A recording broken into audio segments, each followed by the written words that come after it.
Le pilier s'époumonne, y mettant ses dernières gouttes de passion.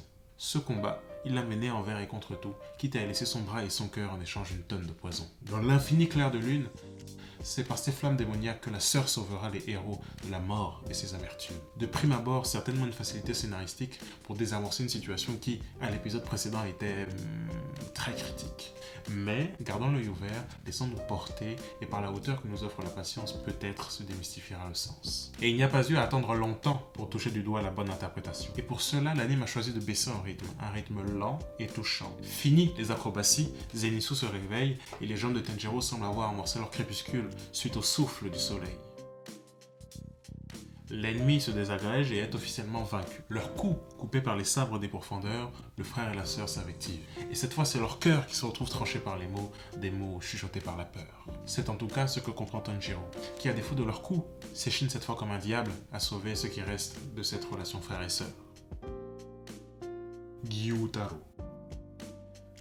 Gyutaro, c'est le nom imprononçable d'un gamin comme les autres. Aujourd'hui, irascible 6ème lune et démon sur le déclin, c'est avant tout un garçon au cœur brisé, dont les douleurs de l'enfance en sont sans fin. Brisé par la vie, brisé par sa mère, oublié par la chance. Le seul amour de sa vie est d'offrir à son unique sœur tout ce que le monde semble lui avoir refusé à lui, avec mépris. Une dévotion si grande qu'il ne se rend même pas compte que si la vie de sa sœur aurait pu être différente, c'est surtout la sienne qui aurait pu être fondamentalement changeante par simplement d'autres parents et une éducation aimante. Un enfant affectueux, bienveillant, cherchant de temps à autre reconnaissance, mais qui au final n'est devenu démon que par la haine des autres et leur indifférence. L'épisode nous explique que si c'est bien le sang des démons qui a transformé son corps, il n'en reste pas moins que c'est pourtant bien le mépris et le rejet des hommes qui ont affamé son cœur. Miroir sanguinolent de la relation entre Tanjiro et Nezuko, il s'agit bien du lien entre frère et sœur dont il est ici question dans cet épisode. À la fin de l'épisode, nous retrouvons le maître des pourfendeurs, malade de corps mais fou d'esprit. Fou de la joie de voir enfin payer le labeur, de voir enfin rembourser les dettes de la peur. La nuit bat son plein, le jour semble loin, et pourtant dans le cœur des pourfendeurs,